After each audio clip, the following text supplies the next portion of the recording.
So today, we're going to crack the code on one of the most brilliant, most chilling plays ever put to paper, Shakespeare's Macbeth.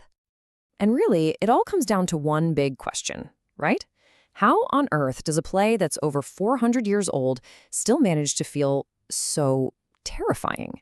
How does it get under our skin and feel so dark, so immediate, so utterly chilling? It's kind of wild when you think about it. Well, the answer isn't just, it's a spooky story. The real secret, it's in the master's toolbox. Shakespeare was a craftsman, and he built this incredible atmosphere of dread using three very specific tools: form, structure, and language. And today, we're going to look inside that toolbox and unpack each one. Okay, so here's the plan. First, we'll talk about that terrifying toolbox. Then, we'll dive into the blueprint of tragedy, the structure of suspense, what I'm calling the keywords of darkness and all those visions of the wild. And then, we'll wrap it all up to see how it creates this enduring masterpiece. All right, first up, Shakespeare's terrifying toolbox. Look, understanding these three things, the kind of play it is, how it's put together, and the specific words he uses, that's really the key. It's how we can unlock that relentless tension that makes Macbeth just so darn powerful. Okay, so let's grab that first tool from the box. Form. Think of this as the play's fundamental design. Its blueprint, really. See, Macbeth isn't just any old story. No, it's a very, very specific type of play. It's a tragedy. And listen, that word means way more than just, a story with a sad ending.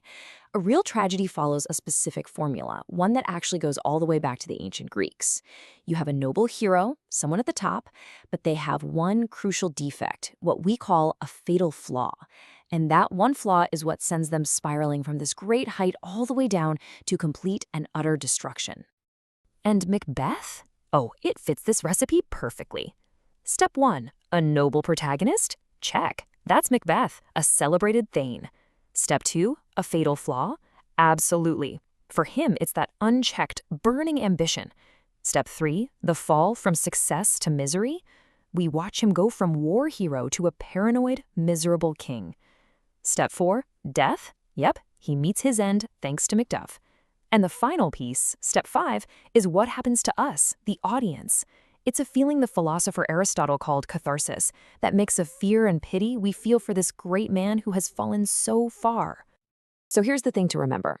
Because it's a tragedy, Macbeth's doom feels, it feels inevitable, right from the start. He's basically a good guy who gets corrupted by this one single flaw, his ambition. And that ambition becomes the engine that drives the entire story straight towards its dark, unavoidable conclusion. Okay, tool number 2. If form is the blueprint, then structure is the scaffolding. It's all about how Shakespeare organizes the story, act by act, to build that incredible, nail-biting suspense. So the play follows this classic 5-act structure, which people often imagine as a pyramid. Act 1, that's the base, the exposition, where we get the witch's prophecies. Act 2 is the rising action. Things are ramping up, leading to Duncan's murder. Then you hit the peak, the climax, in Act 3. This is the turning point. Macbeth is king, but, and this is huge, Banquo's son Fleance escapes. That's the beginning of the end. From there, it's all downhill. Act 4 is the falling action, more brutal killings, and finally Act 5, the catastrophe, where the whole thing just comes crashing down. But here's what's so cool. Structure isn't just about the big picture plot. Shakespeare was such a genius that he worked it into the micro level too. I'm talking about the very rhythm of the lines themselves. He actually uses rhythm to separate the world of humans from the world of the supernatural. Here's how it works. Most of the nobles, the human characters, they speak in what's called iambic pentameter. Now, don't worry about the term. Just think of it as a steady 5-beat rhythm. It's meant to sound a lot like natural, flowing speech. But the witches? Oh no. They speak in this jarring 4-beat rhythm. It sounds way different, almost like a strange, hypnotic, sing-songy chant. Just listen to the noble's rhythm for a second. So fair and foul a day I have not seen. Da-dum, da-dum, da-dum, da-dum. You can practically feel those 5 steady beats. It's like a heartbeat, right? It's grounded, it's human. Okay, now contrast that with the witch's chant. Fair is foul and foul is fair. Da-dum, da-dum, da-dum, da-dum. It's totally different. It's faster, it's hypnotic, and it completely breaks the natural rhythm of the play.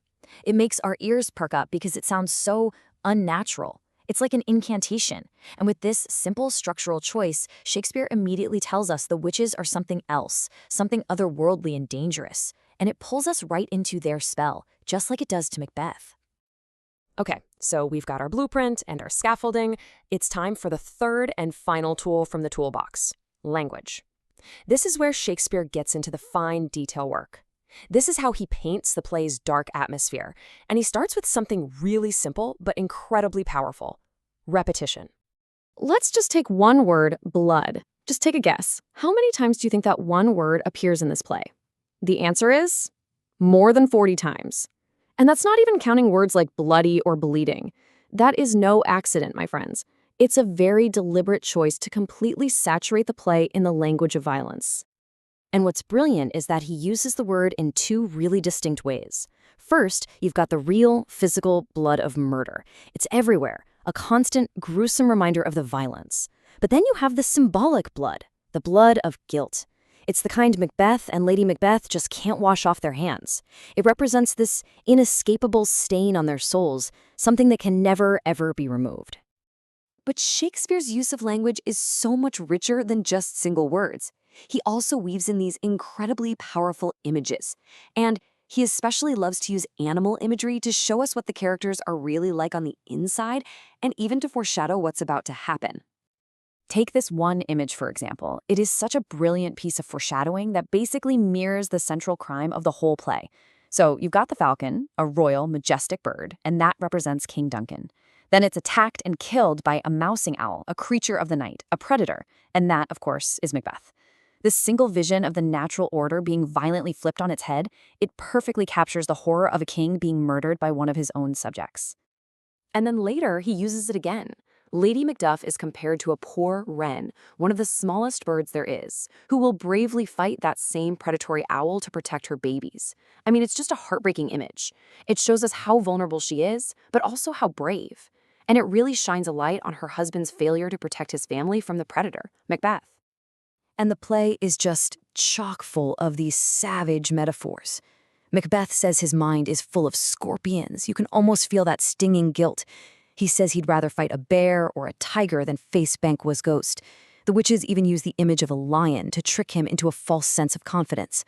All these animals, they represent the untamable, brutal emotions that are just raging inside these characters, reducing them to their most primal animal instincts.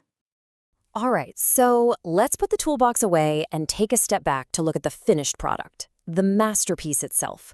We've seen how Shakespeare's very deliberate choices in form, structure, and language all work together to build this absolutely terrifying thriller. Because ultimately, that's the secret, isn't it? It's the combination of these tools that makes it all work. The form, the tragedy, it locks Macbeth onto this inevitable path of doom. The structure builds that suspense, while the very rhythm of the lines creates this unsettling, almost hypnotic vibe. And then the language, that constant echo of blood and all that savage animal imagery, it just paints this visceral, gut punch of a picture of horror and guilt. It's not just one tool, it's all three working together perfectly that makes this play so chillingly effective. And all of that leaves us with one final thought to chew on. Look, Macbeth's story might be 4 centuries old, but his fatal flaw, it is absolutely timeless. Ambition is such a powerful, dangerous motivator, and we see it in our stories all the time, even today. So, who are our modern Macbeths? Think about it. What movie villains or TV antiheroes are driven by that exact same consuming need for power, the kind that sets them on a collision course with their own destruction? It's a fun question, and definitely something to think about.